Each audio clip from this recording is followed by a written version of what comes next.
Pour la question numéro 1, OK, alors, votre TP, c'était 2 examens. Alors, c'était l'examen du groupe du lundi, qui était les 10 premières questions, et l'examen du groupe du mardi, qui était les questions 11 à 20. Les questions 1 et 11 sont relativement faciles parce que je veux tout le temps que la première question soit la question la plus facile de l'examen. Question de déstresser un peu les étudiants. Donc, le taux d'intérêt convertible 12 fois par année est de 3,6. I12 est égal à 3,6, donc I12 sur 12 est égal à 0,3. 400 000, c'est la valeur actuelle d'un prêt de 300 paiements mensuels à du 0,3 %. Donc, 400 000, c'est égal à la valeur actuelle de 300 paiements de R à 0,3 %. Donc, juste un rappel, à l'examen, je ne veux pas voir les boutons de la calculatrice. Donc, ça, c'est une formule. Vous pouvez mettre aussi la formule, je vais sortir l'autre formule qui est acceptable. Si vous voulez le faire à la longue, l'autre formule qui est acceptable,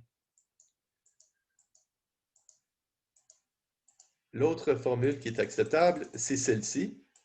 Alors, si vous mettez cette formule-là ou cette formule-là, les deux sont acceptables. Ce que je ne veux pas voir, c'est PV est égal à 400 000, N est égal à 300, I est égal à 0,3, compute R, je ne veux pas voir ça à l'examen. Alors, c'est les boutons de la calculatrice, mais par contre, ce n'est pas la démarche. Je veux voir une belle petite formule. Donc, on calcule la mensualité. Question numéro 2. Alors, question numéro 2, ça, c'est une question que j'ai beaucoup d'étudiants qui ont bloqué dessus. Alors, les taux d'intérêt, alors, le paiement de 10 000 pendant 40 ans, mais les taux d'intérêt changent d'une année à l'autre. Pour les 10 premières années, on a un taux d'intérêt. Pour les 10 années suivantes, on a un taux d'intérêt. 10 années suivantes, on a un taux d'intérêt. 10 années suivantes, on a un taux d'intérêt. Donc, qu'est-ce qu'on peut faire? On va décomposer les 40 paiements en 4 séries de 10 paiements. Je vais prendre les 10 premiers paiements qui se font de 25 à 35 ans. Je vais calculer la valeur accumulée des 10 paiements à 35 ans. La valeur à 35 ans des 10 premiers paiements, c'est tout simplement la valeur accumulée. Ce calcul se fait à t est égal à 35, mais je veux savoir quelle est la valeur à 65 ans. Donc, pour les 10 premiers paiements, j'actualise une rente de 10 paiements à 10 %.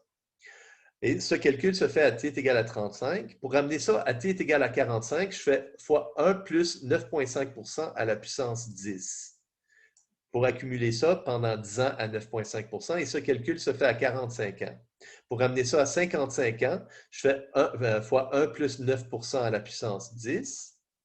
Ce calcul est maintenant fait à 55 ans. Puis pour ramener ça à 65 ans, je fais fois 1 plus 8,5 % à la 10.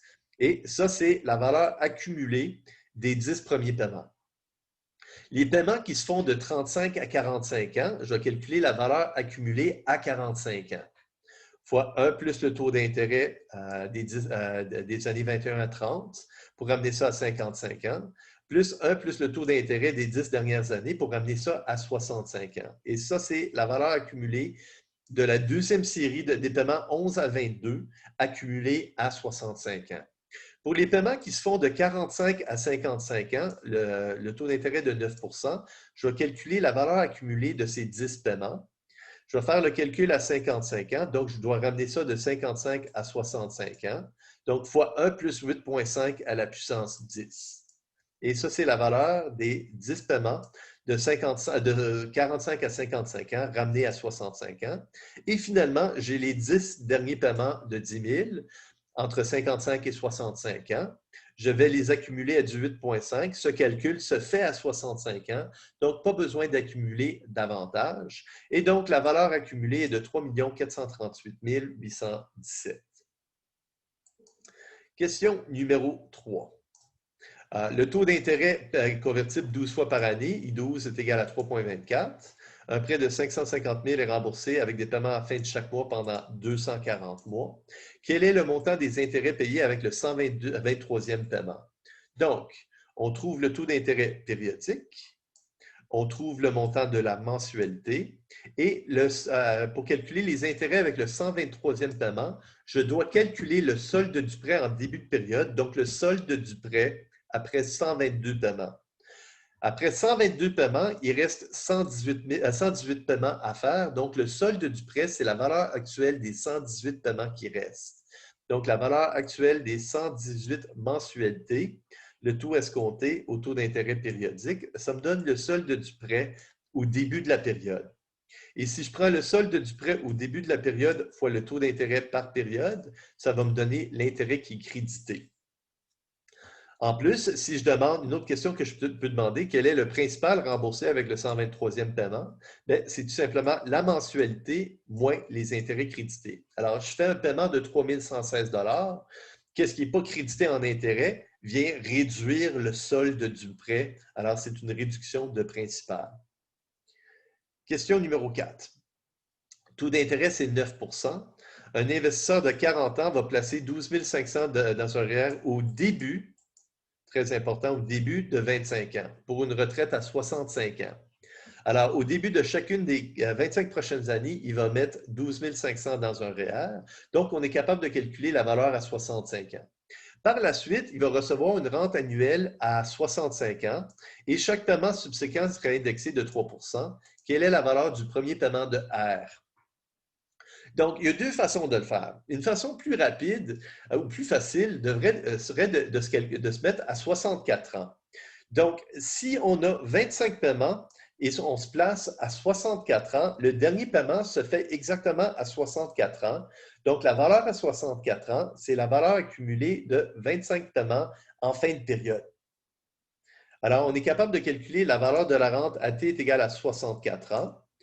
Et la valeur à 64 ans est égale à la valeur actuelle de tous les paiements futurs. Alors, on a un premier paiement de R à 65 ans, alors dans une période, divisé par R moins G, on est capable d'isoler notre R et donc le montant de la rente, c'est 63 525.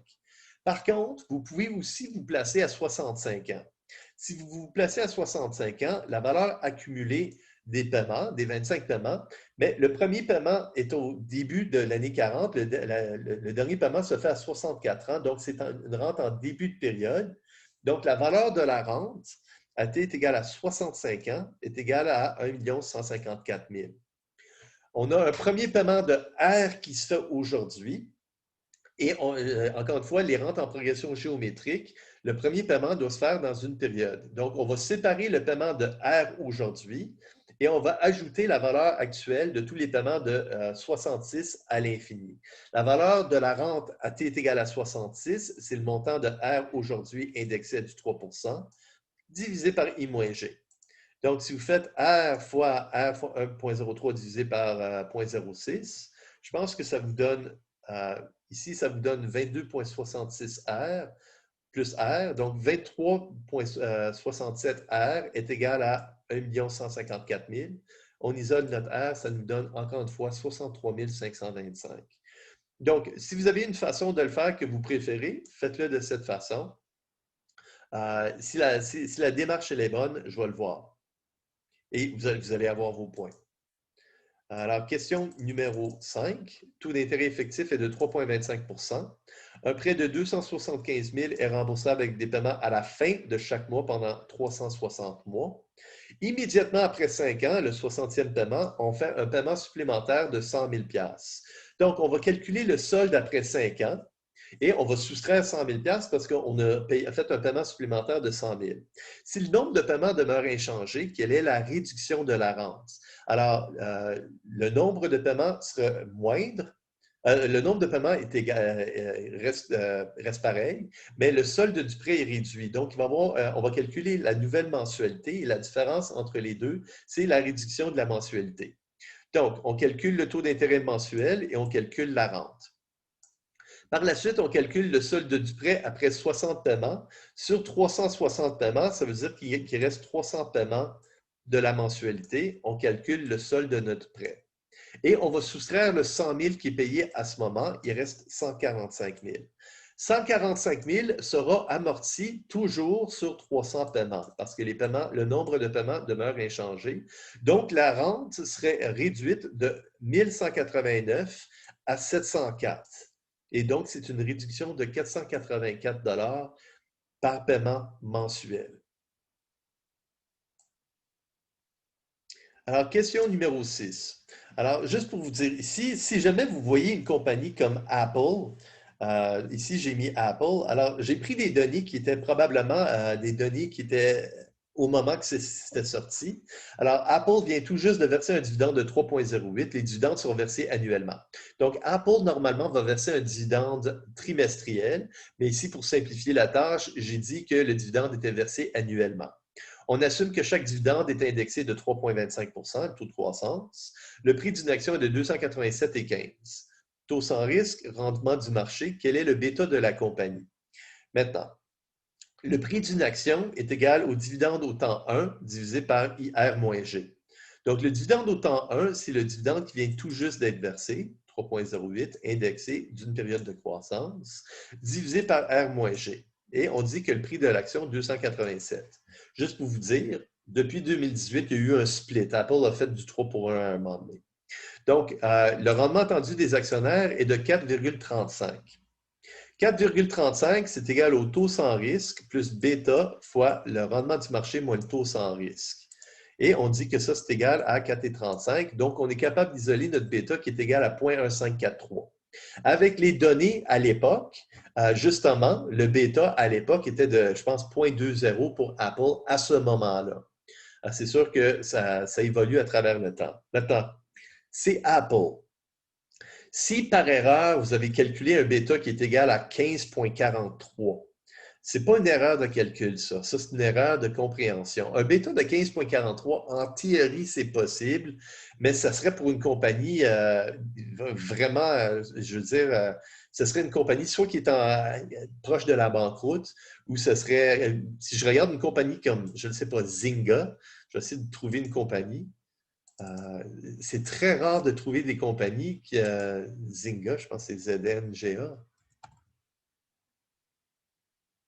C'est ça, Zynga, qui est une compagnie qui a du trouble maintenant. Puis, c'est ça. Alors, c'est juste, c'est quasiment impossible de trouver une compagnie qui a un bêta avec un bêta de 15. En théorie, c'est possible, mais pour Apple, si vous avez un bêta de 15, c'est parce que vous n'avez pas pris 2 secondes pour voir si vos chiffres avaient de l'allure.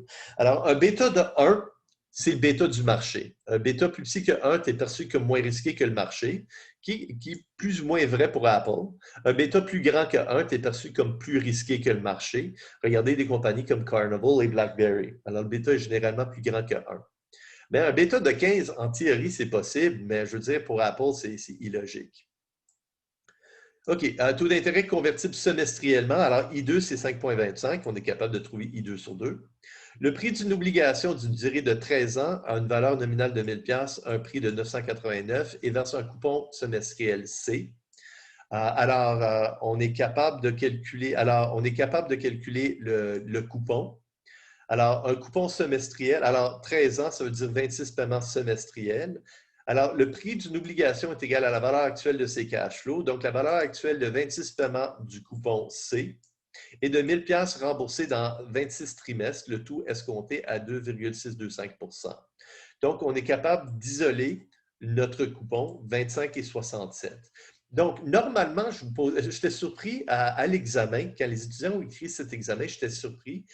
Il y a beaucoup d'étudiants qui se retrouvaient ici puis sont bloqués par la suite. Alors, quand je vous dis que l'obligation paye un coupon de 7 ça veut dire 7 de sa valeur nominale, 70 $. Si je vous dis que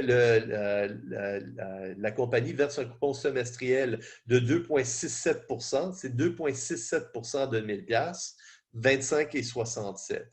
Alors, j'avais beaucoup d'étudiants qui ont bloqué ici. Alors, 25 et 67 divisé par la valeur nominale nous donnait le taux de coupon. Alors, j'avais beaucoup d'étudiants qui avaient 4 points sur 5 parce que tout est bien compris, mais c'était juste une étape supplémentaire. Au lieu de donner 3 points sur 5, j'avais donné 4 points sur 5. Il y avait beaucoup d'étudiants qui sont restés bloqués ici. Corrélation entre X et Y, 0,81, rendement de chaque titre, 12 l'écart type de X, 0,3, l'écart type de Y, 0,4, taux sans risque, 3 Quelle est la variance d'un portefeuille composé un tiers dans actifs sans risque, un tiers dans X et un tiers dans Y? Donc, première chose qu'on doit faire, on va calculer un premier portefeuille qui est 50 X, 50 Y. Et on va calculer la variance de ce portefeuille. Par la suite, on va avoir un deuxième portefeuille qui va être un tiers sans risque et 2 tiers le portefeuille A. Alors, 2 tiers du portefeuille va être un demi X et un demi Y, et donc ça devient un portefeuille qui est un tiers taux sans risque, un tiers X, un tiers Y. Un peu comme les questions 3 et 4 des exos 6. Donc, pour calculer la variance d'un portefeuille que X et Y, on doit trouver la covariance entre X et Y. Donc, la covariance divisée par l'écart type de X et l'écart type de Y nous donne la corrélation. On nous donne la corrélation, on nous donne l'écart type de X, on nous donne l'écart type de Y, donc on est capable de calculer la covariance. Donc, on va trouver un premier portefeuille qui est 50% X, 50% Y. Donc, la variance de ce portefeuille, c'est 0,5 au carré fois la variance de X. Alors, si l'écart type, c'est 0,3, la variance, c'est 0,3 au carré. Plus 0,5 au carré fois la variance de Y. Donc, l'écart type au carré, c'est la variance de Y. Plus 2 fois 0,5 fois 0,5 fois la covariance entre X et Y. Et donc, un portefeuille 50% X, 50% Y a une variance de 0,111. Donc, quelle est la variance d'un portefeuille qui est un tiers dans le taux sans risque et 2 tiers dans le portefeuille qu'on vient juste de créer? C'est un tiers au carré fois la variance du taux sans risque. La variance du taux sans risque, c'est 0. La variance, c'est une mesure de risque. Le taux sans risque, la variance, c'est 0. Plus 2 tiers au carré fois la variance du portefeuille qu'on vient juste de créer, plus 2 fois 1 tiers fois 2 tiers fois la covariance entre le sans risque et le portefeuille qu'on vient juste de créer. C'est un portefeuille qui est sans risque, donc quoi qu'il arrive au portefeuille, le taux sans risque va tout le temps avoir la même valeur, 3%. Donc, la covariance, elle est nulle. Donc, ça devient tout simplement 2 tiers au carré fois la variance du portefeuille qu'on vient juste de créer. Et donc, ça nous donne la variance de ce portefeuille. Alors, c'est une question qui revient assez souvent. Alors, si on a 3 items dans notre portefeuille, on commence avec 2 items, on calcule la valeur de ce portefeuille et on ajoute ce portefeuille avec le 3e item. Question 9. Alors, il y a beaucoup de personnes qui ont bloqué. Il y avait une solution facile avec la calculatrice. Une action privilégiée est payée 100$, c'est la valeur de l'action privilégiée. La valeur actuelle, le prix de l'action, c'est égal à la valeur actuelle de tous les dividendes plus la valeur actuelle du prix de revente. Donc, la valeur actuelle de 11 dividendes, alors du 1er janvier 2020 au 1er janvier 2031, à la fin un dividende est versé au 31 décembre de chaque année, donc 11 dividendes en fin d'année. Alors, c'est la valeur actuelle de 11 dividendes de 4 et 10. Plus, à la toute fin, on peut revendre l'action pour 132,58. Alors, si vous regardez cette formule, ça ressemble beaucoup à la formule d'une obligation. Le prix d'une obligation est égal à la valeur actuelle des coupons plus la valeur actuelle du 1000$ à la toute fin. Donc, vous pouvez faire cette réponse avec votre calculatrice. Present value, payment, n est égal à 11, future value, compute E, et ça vous donnait directement la réponse. Juste pour vous dire, quand j'ai donné cet examen, c'était en salle de cours. Non, ce n'était pas en salle de cours, c'était à la session passée. J'ai beaucoup de réponses que j'avais la formule ici, mais je n'avais pas la réponse finale. Alors, c'était 4 points sur 5. Donc, il y avait une solution très facile avec la calculatrice de trouver. Je pense que la question 17, c'est la même chose. Question numéro 10, je vous donne X et Y. Donc, quelle est la corrélation entre X et Y? On doit calculer l'espérance de X, l'espérance de Y, la covariance entre X et Y, et la covariance entre X et Y divisée par l'écart type de X et l'écart type de Y, pour nous donner une corrélation qui est égale à 1. Quand j'ai donné cet examen, j'avais des réponses de 1,001 parce que la personne n'avait pas pris 2 secondes pour voir si sa réponse était logique. Et il y avait beaucoup de personnes qui étaient vraiment frustrées parce qu'ils se trouvaient juste avec 3 points sur 5. Mais c'est une réponse qui est inacceptable. Alors, prenez 2 secondes quand vous avez fini, regardez si votre chiffre a de l'allure. Une autre façon, si la corrélation elle est parfaite, vous pouvez vérifier. Remarquez qu'à chaque fois que X augmente de 3 Y augmente de 10 X augmente de 3 Y augmente de 10 C'est une corrélation qui est parfaite. Pour chaque événement, à chaque fois que X augmente de 3 Y augmente de 10 La question 20, c'est l'inverse. À chaque fois que X augmente de 3 Y baisse de 10 Alors, c'est une corrélation parfaite négative. Encore là, j'avais des étudiants qui avaient une réponse de moins 1,001. C'est 3 points sur 5. Alors, oui, je le sais qu'il y a des étudiants qui ont trouvé une réponse de 0,9999, puis ont juste donné 0,999 comme réponse. Je ne peux pas enlever des points pour ça. Par contre, 1,001, ça, c'est inacceptable parce que la corrélation, elle doit nécessairement être entre moins 1 et 1.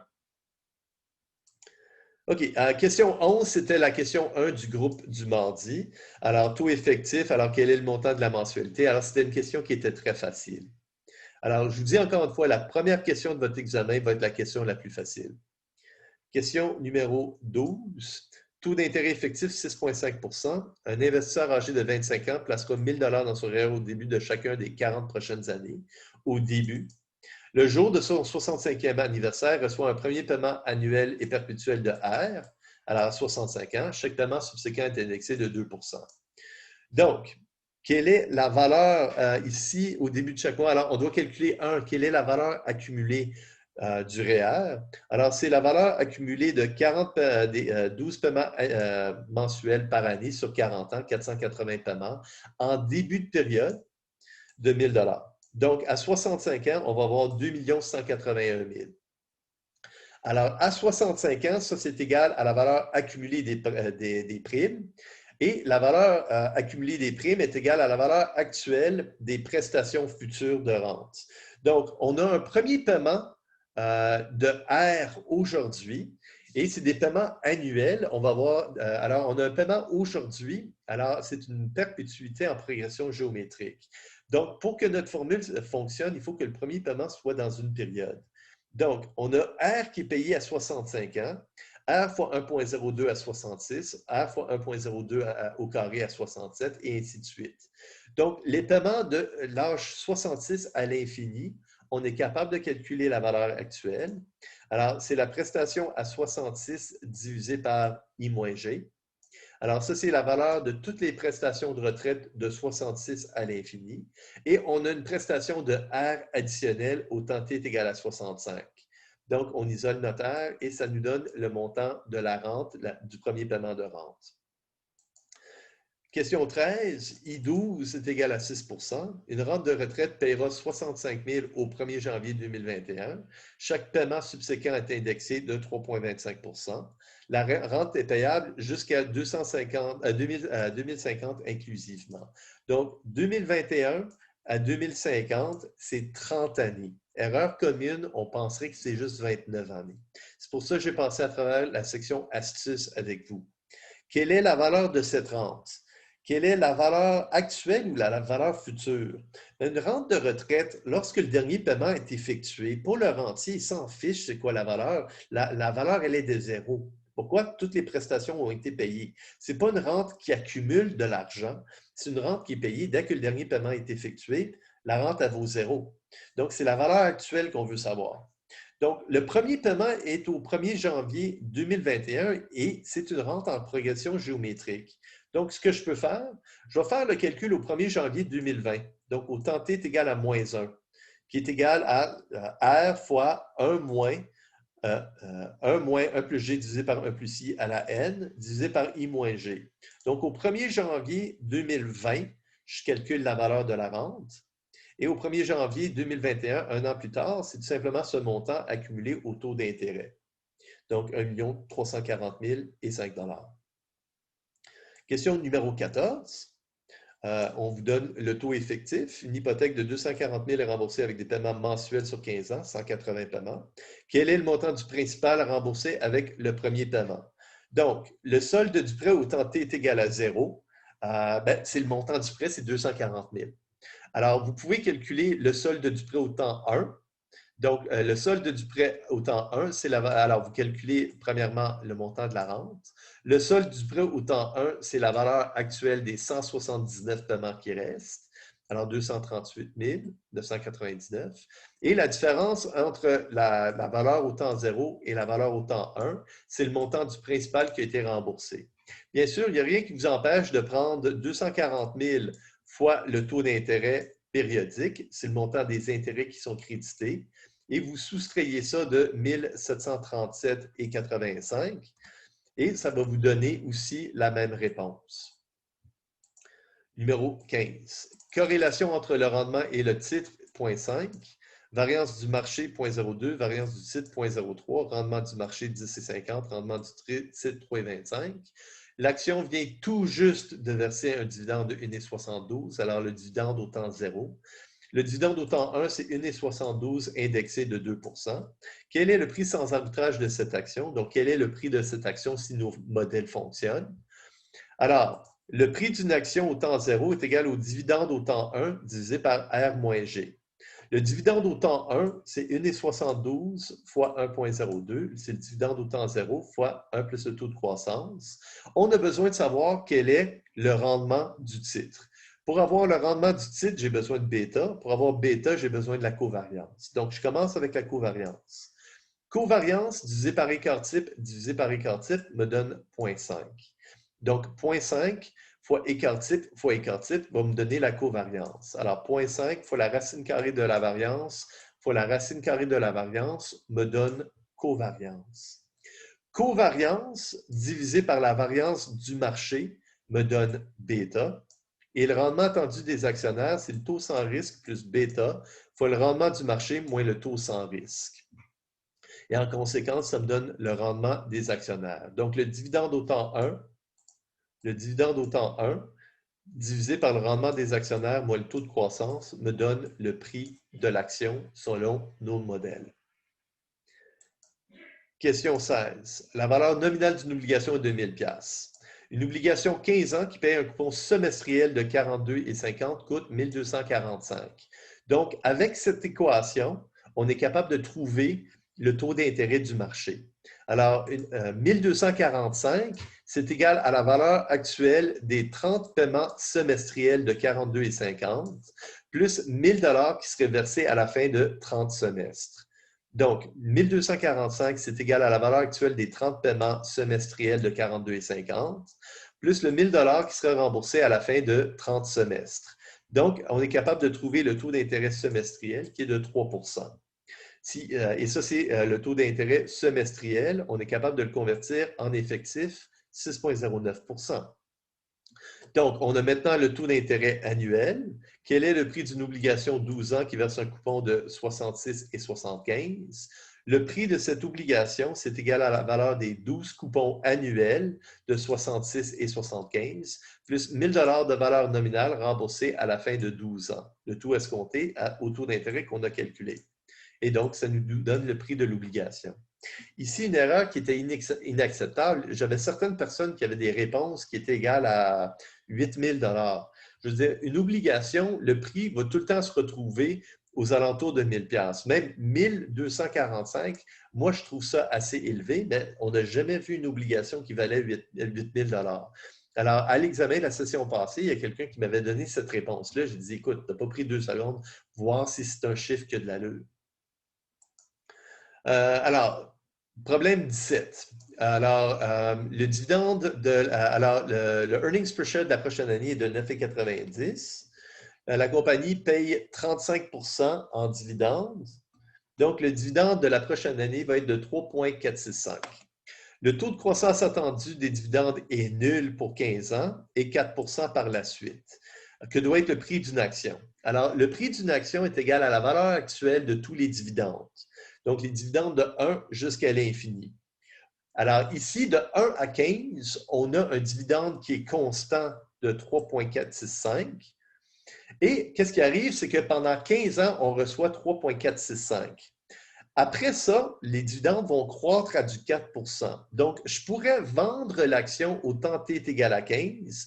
Le prix de l'action au temps t est égal à 15 serait le dividende au temps t est égal à 16 divisé par R moins G. Donc, le prix d'une action devrait être égal à la valeur actuelle de 15 dividendes de 3,465 plus le prix de revente au temps t est égal à 15 de 51,48. Alors, le prix de l'action au temps t est égal à 0, c'est égal à la valeur actuelle des 15 dividendes de 3,465 plus la valeur actuelle de 51,48 qui serait versée dans 15 ans en revendant l'action. Encore une fois, remarquez, que ceci ressemble beaucoup à une formule d'obligation. Donc, si je mets paiement est égal à 3,465, N est égal à 15, future value est égal à 51,48, I est égal à 11%, compute present value, ça me donnerait le prix de cette action. Ou ben donc, vous pouvez tout simplement le calculer. Alors, le prix de l'action, c'est égal à la valeur actuelle des 15 premiers dividendes, plus, je peux revendre mon action au temps t est égal à 15. Alors, au temps t est égal à 15, l'action, après le 15e dividende, l'action vaut 51,48. Je ramène le tout à du 11% pendant 15 périodes et ça me donnerait le prix de l'action au temps t est égal à 0. Question numéro 18. Une action paye un dividende trimestriel de 2,50 et le rendement annuel des investisseurs est de 8%. Donc, si 8%, c'est le taux d'intérêt annuel, le taux d'intérêt trimestriel est de 1,94% et le prix de cette action privilégiée, ce serait le dividende dans une période. Alors, ça devient une perpétuité. Alors, une perpétuité avec croissance nulle qui devient tout simplement le cash flow au temps 1 divisé par I. Donc, cette obligation vaut 128,69. Si je fais 128,69 fois 1 plus 1,94 %, ça va me donner une valeur qui est égale à 2,50 $ de plus. Et vu que je verse 2,50 $, le prix de l'action au temps t est égal à 1 va chuter à 128,69. Donc, vu qu'il n'y a aucune croissance des dividendes, le prix de l'action aujourd'hui, mais c'est tout simplement, le prix de l'action, c'est le dividende qui serait versé, c'est tout simplement des intérêts. Prenez 128,69 multiplié par 0,019427 et ça va vous donner 2,50 $. Alors, on est tout simplement en train de verser les intérêts. Question 19. Beaucoup de personnes ont bloqué dessus. Alors, le coefficient de variation du rendement du titre est de 0,16. Alors, le coefficient de variation du rendement du titre, c'est égal à l'écart type du titre divisé par le rendement attendu du titre ou l'espérance du titre. Alors, l'écart type du titre divisé par le rendement attendu du titre est égal à 0,16. Donc, l'écart type, c'est tout simplement est égal à 0,16 fois le rendement attendu du titre. Alors, l'espérance du rendement du titre, c'est le rendement attendu. Donc, le prix d'une action est égal à 45,12. Dans un an, on va verser 1,95 de dividendes. La croissance attendue des dividendes est de 2,50 G. Donc, le prix d'une action au temps 0, c'est égal au dividende au temps 1 divisé par R moins G. Donc, c'est égal à 45,12. On isole R qui est 6,8440. Le rendement attendu des actionnaires, 6,844. Le rendement attendu des actionnaires, l'espérance du rendement des actionnaires. Donc, si l'espérance du rendement des actionnaires, l'espérance du rendement des actionnaires est 6,84 %. Donc, si je vous dis que sigma divisé par 6,844 % est égal à 0,16, on est capable de trouver sigma par la suite, qui est l'écart type du rendement du titre. La variance du rendement du titre, c'est sigma au carré. Alors, j'étais surpris. Moi, quand je crée un examen, je ne sais pas quelle question elle est difficile, quelle question elle est facile. J'ai été surpris que c'était une question qui était difficile. J'ai beaucoup d'étudiants qui ont bloqué la session passée en répondant à cette question. Et finalement, la question 20, c'est exactement comme la question 10, sauf qu'à chaque fois que X augmente de 3 %, Y baisse exactement de 10 %. Donc, c'est une corrélation négative qui est parfaite. Encore une fois, la corrélation doit être entre moins 1 et 1. Si on a une corrélation qui est plus petite que moins 1, c'est une erreur de compréhension.